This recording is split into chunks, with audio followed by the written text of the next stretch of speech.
Hi guys, इस programming के series में आपका स्वागत है। फ्रेंड्स, मैंने पिछली वीडियो में आपको एक्सप्लेन किया था passing array as an argument to the function. Function में हम एरे को एज ए आर्गुमेंट किस तरीके से पास करेंगे, और इस वीडियो में हम देखने वाले रिकर्शन इन सी प्रोग्रामिंग। तो चलिए वीडियो को शुरू करते हैं। सबसे पहले यहाँ पे देखते हैं फ्रेंड्स इसका डेफिनेशन।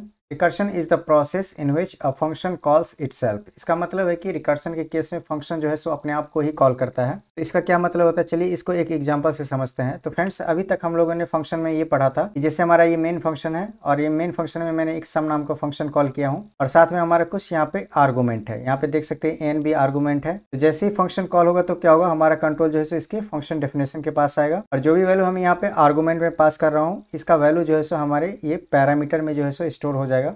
और उसके बाद जो भी हमें मैनिपुलेशन करना होता था इसके वैल्यू पे, वो करने के बाद हम यहाँ पे इसके आउटपुट को प्रिंट करते थे। ये थे मेरा फंक्शन को कॉल करने का जनरल तरीका। बट रिकर्शन के केस में क्या होता है, यहाँ पे देख सकते हैं मैंने सेम फंक्शन लिया है। यहाँ पे देख सकते हैं फ्रेंड्स, ये मेन फंक्शन है। मेन फंक्शन में मैंने यहाँ पे फंक्शन कॉल किया है। जैसे ही फंक्शन कॉल होगा तो क्या होगा, अपने डेफिनेशन के पास आएगा। और ये फंक्शन डेफिनेशन में आप यहाँ पे देख सकते हैं कुछ डॉटेड लाइन है। आप एज्यूम कर सकते हो कि यहाँ पे कुछ कोड लिखा हुआ है। तो उस केस में क्या होगा, सबसे पहले कंपाइलर इसको एग्जीक्यूट करेगा, उसके बाद अगले लाइन, और उसके बाद नेक्स्ट लाइन में आप यहाँ पे देख सकते हैं मैंने फिर से सम नाम के फंक्शन को कॉल कर रहा हूँ। यानी सम नाम के फंक्शन में ही फिर से सम नाम के फंक्शन को कॉल कर रहा हूँ। यानी फिर से जो है मेरा कंट्रोल इसके फंक्शन डेफिनेशन के पास आ जाएगा। फिर से जो है यहाँ पे ये सारी लाइन को एग्जीक्यूट करेगा, और यहाँ से फिर से सेम फंक्शन कॉल हो रहा है। यानी सम नाम के फंक्शन में ही मैंने फिर से इसी फंक्शन को मैं यहाँ पे कॉल कर रहा हूँ। तो फ्रेंड्स, इसी को जो है सो हम रिकर्शन बोलते हैं। और फ्रेंड्स, रिकर्शन के केस में सबसे इंपॉर्टेंट बात आपको ये ध्यान रखनी है कि जैसे आपने यहाँ पे देखा कि जैसे फंक्शन कॉल हुआ, हमारा कंट्रोल कहाँ आया, इसके डेफिनेशन के पास। फिर से ये सारी लाइन जो भी होगा एग्जीक्यूट करेगा, और उसके बाद फिर से फंक्शन कॉल हो जाएगा। इस केस में क्या होगा कि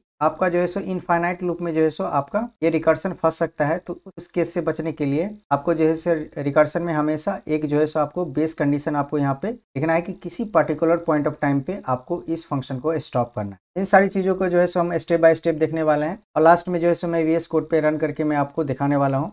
और फ्रेंड्स, इस रिकर्शन को हम दो मेथड से एक्सप्लेन करने वाले हैं। तो देखते हैं सबसे फर्स्ट मेथड को। तो जैसा कि देख सकते हैं हमारे यहाँ पे मैंने मेन फंक्शन लिया है, और मेन फंक्शन में सबसे फर्स्ट लाइन में यहाँ पे मैंने कुछ वेरिएबल को डिक्लेयर किया है, और साथ में यहाँ पे मैंने इनिशियलाइज किया है, देख सकते हैं यहाँ पे। और नेक्स्ट लाइन में फ्रेंड्स यहाँ पे मैंने एक सम नाम का फंक्शन लिया है, और उसमें जो है इसमें कुछ आर्गूमेंट यहाँ पे सेंड कर रहा हूँ। जैसे कि आप जानते हैं क्या है मेरा फंक्शन कॉल, तो उसके लिए हमें फंक्शन को यहाँ पे डिफाइन भी करना पड़ेगा। अब देख सकते हैं फंक्शन डिफिनेशन में ये फंक्शन का मेरा रिटर्न टाइप है, फंक्शन का नेम, और यहाँ पे मैंने पैरामीटर यहाँ पे डिक्लेयर किया है। तो जैसे ही फंक्शन कॉल होगा तो हमारा कंट्रोल जो है इसके डेफिनेशन के पास आएगा, और जो भी वैल्यू हमने यहाँ पे पास किया है वो उसका जो है वैल्यू इसमें स्टोर हो जाएगा। यानी हमारा एन का वैल्यू यहाँ पे कितना हो जाएगा, 3। उसके बाद फ्रेंड्स, रिकर्शन में मैंने बताया था कि सबसे पहले आपको यहाँ पे बेस कंडीशन यहाँ पे लिखना है। यहाँ पे मैंने लिखा है n इक्वल टू 1, यानी जब मेरा n का वैल्यू 1 हो जाए उस केस में हमें 1 रिटर्न कर दो। अदरवाइज अगर n का वैल्यू 1 के अलावा कुछ भी हो, उस केस में हमें ये वाले स्टेटमेंट को जो है सो रन करा दो। यानी आप यहाँ पे देख सकते हैं मैंने एल्स पार्ट में यहाँ पे देख सकते हैं फिर से मैं यहाँ पे फंक्शन कॉल कर रहा हूँ। सेम फंक्शन को यहाँ मैं दोबारा कॉल कर रहा हूँ। तो फ्रेंड्स, ये मेरा स्टेप बाय स्टेप किस तरीका से काम करेगा, तो उसके लिए जैसे ही मेरा प्रोग्राम लोड होगा तो मेरा कंट्रोल जो है सो मेन फंक्शन के पास आएगा, उसका सबसे फर्स्ट स्टेटमेंट को यहाँ पे एग्जीक्यूट करेगा। यानी मेन फंक्शन के लिए यहाँ पे मेमोरी एलोकेट होगा। उसके बाद सेकंड लाइन में जैसे मेरा फंक्शन कॉल होगा तो क्या होगा, हमारा कंट्रोल जो है सो हमारे फंक्शन डेफिनेशन के पास आएगा, और उसके बाद ये फंक्शन एग्जीक्यूट होगा। जैसे एग्जाम्पल के लिए मैं इस फंक्शन का नाम दे रहा हूँ sum3 नाम का फंक्शन है ये मेरा। यहाँ पे sum3 इसलिए बोल रहा हूँ क्योंकि n का वैल्यू कितना है हमारे पास, 3। और इसके बाद सबसे पहले यहाँ पे इफ कंडीशन चेक होगा, यहाँ पे n का वैल्यू जो है सो 3 1 के बराबर है या नहीं। तो देख सकते हैं ये कंडीशन फॉल्स है, हमारा कंट्रोल जो है सो एल्स वाले पार्ट में आएगा। और यहाँ पे देख सकते हैं यहाँ पे क्या हो रहा है, फंक्शन कॉल हो रहा है, यानी सम n-1। इसका मतलब हुआ कि ये जो मेरा फंक्शन है ये n का वैल्यू कितना है, 3 3 - 1 2, यानी फिर से मेरा सेम फंक्शन यहाँ पे कॉल हो रहा है। तो रिकर्शन के केस में फ्रेंड्स क्या होगा कि सेम फंक्शन का कॉपी बनेगा, यानी sum2 नाम के फंक्शन के लिए भी हमारे मेमोरी में स्पेस मिलेगा। यानी कुछ इस तरीका से जैसे ही फंक्शन 2 कॉल होगा तो क्या होगा, हमारे sum2 नाम का फंक्शन बनेगा। इसका नाम दे रहा हूँ sum2 क्योंकि यहाँ पे n का वैल्यू कितना है, 2। उसके बाद फ्रेंड्स फिर से जो है सो यहाँ पे इफ कंडीशन चेक करेगा कि 2 जो है सो 1 के बराबर है या नहीं। तो देख सकते हैं ये भी कंडीशन फॉल्स है। फिर से जो है सो मेरा कंट्रोल कहाँ आएगा, एल्स वाले पार्ट में, और यहाँ पे देख सकते हैं फिर से मेरा यहाँ पे फंक्शन कॉल हो रहा है। यहाँ पे कौन सा फंक्शन बनेगा, सम n-1। n का वैल्यू कितना है, 2 - 1 कितना होगा, 1। यानी sum1 नाम के फंक्शन फिर से कॉल होगा क्योंकि ये मेरा कंडीशन फॉल्स है। तो इसके लिए भी मेमोरी में जो है सो स्पेस मिलेगा। यानी कुछ इस तरीका से जैसे ही फंक्शन कॉल होगा तो क्या होगा, हमारा ये फंक्शन बनेगा, और इसका नाम दे रहा हूँ sum1। यहाँ पे देख सकते हैं n का वैल्यू कितना है, 1। और उसके बाद जो है फिर से इफ कंडीशन चेक करेगा, यानी 1 1 के बराबर है या नहीं, तो देख सकते हैं कंडीशन मेरा ट्रू है। और जैसी कंडीशन ट्रू होगा तो क्या होगा, इफ वाले पार्ट चलेगा, यानी ये स्टेटमेंट जो है सो एग्जीक्यूट होगा ना, हमारा फंक्शन जो है सो 1 रिटर्न करेगा, एल्स वाला पार्ट नहीं चलेगा। तो फ्रेंड्स ये जो sum1 नाम का फंक्शन है ये अपना वैल्यू कहाँ रिटर्न करेगा, अपने कॉलर वाले फंक्शन। sum1 का कॉलर कौन है, sum2 नाम के फंक्शन, क्योंकि sum2 नाम के फंक्शन में ही मैंने यहाँ पे sum1 नाम के फंक्शन को यहाँ पे कॉल किया था। तो जैसे वैल्यू रिटर्न करेगा तो क्या होगा, हमारा वैल्यू यहाँ पे आएगा, और क्या आएगा, sum1 क्या रिटर्न करेगा, ये 1 रिटर्न करेगा, यानी इसका वैल्यू जो है सो क्या हो जाएगा, इसका वैल्यू हो जाएगा 1। मैं यहाँ पे लिख देता हूँ। और फ्रेंड्स जैसे ही sum1 का एग्जीक्यूशन कंप्लीट होगा तो इसका मेमोरी जो है सो यहाँ पे डिस्ट्रॉय हो जाएगा, यानी मेमोरी रिलीज हो जाएगा। उसके बाद यहाँ पे देख सकते हैं sum2 नाम का फंक्शन, ये भी फंक्शन जो है सो रिटर्न करेगा। इसका भी देख सकते हैं रिटर्न टाइप क्या है, इंटीजर। तो क्या रिटर्न करेगा, आप यहाँ पे देख सकते हैं रिटर्न 1 + 1, यानी फाइनल वैल्यू क्या रिटर्न करेगा, 2। और किसको रिटर्न करेगा, sum2 जो है सो अपने कॉलर वाले फंक्शन, यानी sum2 का कॉलर फंक्शन कौन है, sum3, क्योंकि यहाँ पे sum3 में मैंने यहाँ पे फंक्शन कॉल किया था। जैसे ही यहाँ पे वैल्यू रिटर्न करेगा तो यहाँ पे जो है सो स्टोर होगा, यानी इसका वैल्यू कितना हो जाएगा, इसका वैल्यू हो जाएगा 2, यानी ये जो sum2 वाले फंक्शन है इस वैल्यू को रिटर्न करेगा, और उसके बाद इसका मेमोरी यहाँ पे डिस्ट्रॉय हो जाएगा, यानी मेमोरी रिलीज हो जाएगा। उसके बाद यहाँ पे देख सकते हैं sum3 नाम का फंक्शन, ये भी फंक्शन भी रिटर्न करेगा। देख सकते हैं यहाँ पे क्या रिटर्न करेगा, 1 + 2, यानी फाइनल वैल्यू क्या रिटर्न करेगा, 3। और ये कहाँ रिटर्न करेगा, sum3 वाले फंक्शन अपनी कॉलर वाले फंक्शन यानी मेन फंक्शन में रिटर्न करेगा, यानी ये वैल्यू जो है सो यहाँ पे रिटर्न करेगा, और इसका वैल्यू कितना हो जाएगा, इसका वैल्यू हो जाएगा 3। यहाँ पे देख सकते हैं ये वैल्यू रिटर्न होगा, और उसके बाद sum3 नाम के फंक्शन का भी मेमोरी यहाँ पे डिस्ट्रॉय हो जाए। और फ्रेंड्स ये फंक्शन जो भी हमें रिटर्न करेगा उसको जो है सो मैं एक x नाम के वेरिएबल में स्टोर कर रहा हूँ, और प्रिंटफ के हेल्प से यहाँ पे मैं प्रिंट कर रहा हूँ, और हमारा फाइनल आउटपुट क्या हो जाएगा, 3। यहाँ पे देख सकते हैं। अब चलिए इसको जो है सो मैं थोड़ा सा जो है सो मेमोरी के हेल्प से आपको एक्सप्लेन कर देता हूँ कि किस तरीके से हमारे मेमोरी में इसका फंक्शन क्रिएट होगा।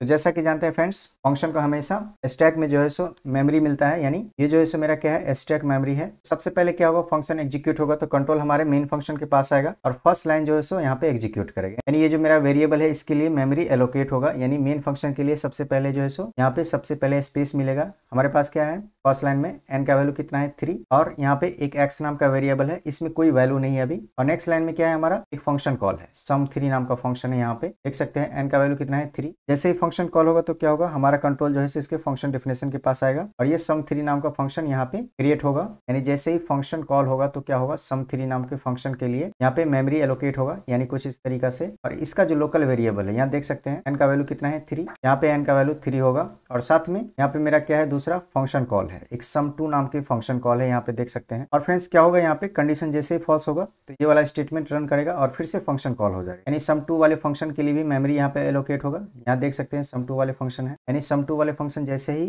कॉल होगा तो क्या होगा, इसके लिए मेमोरी एलोकेट होगा, यहाँ पे देख सकते हैं। और यहाँ पे n का वैल्यू कितना है, 2, n का वैल्यू यहाँ पे हमारा 2 है, और साथ में क्या है, हमारा sum1 नाम के फंक्शन कॉल है, यहाँ sum1 नाम के यहाँ पे मेरा फंक्शन कॉल है। तो क्या होगा, यहाँ भी देख सकते हैं कंडीशन फॉल्स होगा, तो यहाँ जैसे ही sum1 नाम के फंक्शन कॉल होगा तो क्या होगा, इसके लिए भी हमारे मेमोरी में यहाँ पे स्पेस मिलेगा, यानी जैसे ही sum1 नाम के फंक्शन कॉल होगा तो क्या होगा, इसके लिए भी जो है सो हमें मेमोरी में स्पेस मिलेगा। आप यहाँ पे देख सकते हैं, यहाँ पे n का वैल्यू कितना है, n का वैल्यू 1 है। अब फ्रेंड्स यहाँ पे क्या हो रहा है, जैसे ही मेरा ये बेस कंडीशन ट्रू होगा क्या होगा, ये मेरा फंक्शन रिटर्न करेगा, और कहाँ रिटर्न करेगा, अपने कॉलर वाले फंक्शन। sum1 जो है सो किस पे रिटर्न किया है, sum2 वाले फंक्शन में यहाँ पे रिटर्न किया है, और उसके बाद जैसे ही sum1 का एग्जीक्यूशन कंप्लीट हो जाएगा उसके बाद इसका मेमोरी जो है सो यहाँ पे डिस्ट्रॉय हो गया है। sum1 नाम का फंक्शन अपने कॉलर वाले फंक्शन में वैल्यू रिटर्न करेगा, और उसके बाद इसका मेमोरी यहाँ पे डिस्ट्रॉय हो जाएगा। और फ्रेंड्स आपने देखा कि sum1 नाम के फंक्शन का कॉल जो है सो सबसे लास्ट में, और इसका एग्जीक्यूशन सबसे पहले हो रहा है, यानी ये जो मेरा स्टैक है ये बेसिकली LIFO रूल फॉलो करता है, यानी लास्ट इन फर्स्ट आउट, यानी जो सबसे लास्ट में कॉल हुआ है वो सबसे पहले आउट होगा। फिर उसके बाद sum2 नाम के फंक्शन जो है सो अपने कॉलर वाले फंक्शन में रिटर्न करेगा वैल्यू,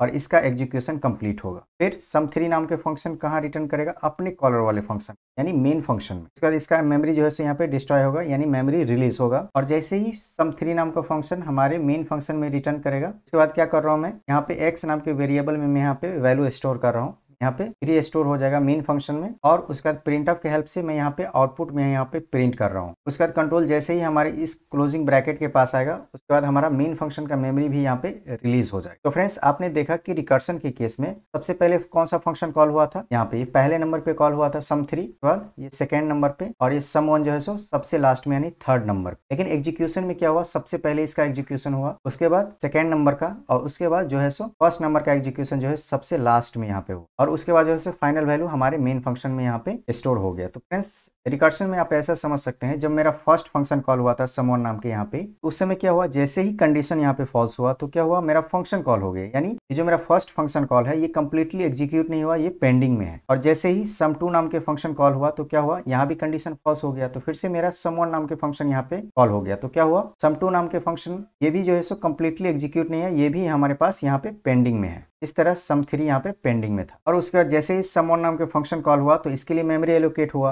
और यहाँ पे फ्रेंड्स देख सकते हैं यहाँ पे मेरा बेस कंडीशन यहाँ पे ट्रू हुआ और फाइनल एग्जीक्यूशन सबसे लास्ट वाला स्टेटमेंट का हुआ। यानी ये अपना वैल्यू जो है सो कॉलर वाले फंक्शन में रिटर्न करने के बाद इसका मेमोरी डिस्ट्रॉय हुआ है। यानी जो सबसे लास्ट में फंक्शन कॉल हो रहा है फ्रेंड्स, वो सबसे पहले जो है एग्जीक्यूशन होगा, जो सबसे पहले हुआ है उसका सबसे लास्ट में जो है फंक्शन एग्जीक्यूट। तो आई होप कि ये रिकर्शन का जो कॉन्सेप्ट है ये अच्छे से क्लियर हो गया है। तो फ्रेंड्स मैंने बताया था कि मैंने रिकर्शन का मेथड 2 भी एक्सप्लेन करूंगा, क्योंकि ऑब्वियसली ये जो मेरा कॉन्सेप्ट है ये थोड़ा सा कॉम्प्लेक्स है। तो आप अपने इंटरव्यू या कॉलेज एग्जाम में इतना कॉम्प्लेक्स तो नहीं लिख करके एक्सप्लेन करोगे, तो उसके लिए मैंने यहाँ पे मेथड 2 को भी एक्सप्लेन किया है। तो यहाँ पे देख सकते हैं मेरा मेथड 2 है और मेरा प्रोग्राम सेम ही है। तो फ्रेंड्स ये कैसे काम करेगा, सबसे पहले जो है कंट्रोल मेरा मेन फंक्शन के पास आएगा और उसके बाद जो है हमारे फर्स्ट लाइन एग्जीक्यूट होगा। उसके बाद जो है फर्स्ट लाइन एग्जीक्यूट होगा, उसके बाद नेक्स्ट लाइन में देख सकते हैं फंक्शन कॉल है। यहाँ पे जैसे फंक्शन कॉल होगा तो क्या होगा, हमारा फंक्शन डेफिनेशन के पास आएगा और यहाँ जो भी वैल्यू यहाँ पे मैं पास कर रहा हूँ बेसिकली इसमें स्टोर हो जाएगा। यानी एन का वैल्यू यहाँ पे क्या होगा 3 और सबसे फर्स्ट कंडीशन यहाँ पे चेक होगा 3 जो है सो 1 के बराबर है या नहीं। तो देख सकते हैं कंडीशन फॉल्स है, हमारे एल्स वाले पार्ट में आएगा। यानी ये जो मेन फंक्शन में है, कौन सा फंक्शन कॉल किया था मैं, सम 3,